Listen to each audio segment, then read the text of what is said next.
Dobrý deň, ahojte.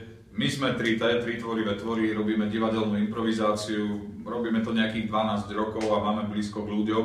A preto si myslím, že je vhodné v tomto momente povedať, že si vážime prácu učiteľov, pretože oni práve týchto ľudí vychovávajú a v tých našich obecenstvách je to často poznať, že niektorí ľudia naozaj vychovaní sú a dokonca aj vzdelaní. A to je dôležité. A preto vám chceme vyjadriť podporu a poďakovať za to, čo robíte. A myslím si, že to, čo robíte, je logické vyústenie situácie, ktorá naozaj nie je dobrá. Na nás chodia aj študenti a smejú sa, robíme im dobrú náladu, aby prišli aj dobre naladení do školy, aby mali dobrú náladu, keď prídu večer domov a chcú sa niečo naučiť.